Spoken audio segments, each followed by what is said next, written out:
প্রথম সিগারেট খাওয়া, প্রথম প্রেমে পড়া, প্রথম কলেজ পালিয়ে সিনেমা যাওয়া কেউ ভোলে না।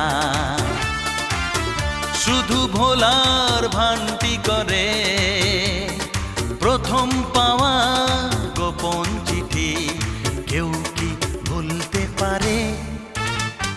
প্রথম সিগারেট খাওয়া, প্রথম প্রেমে পড়া, প্রথম কলেজ পালিয়ে সিনেমা যাওয়া কেউ ভোলে না।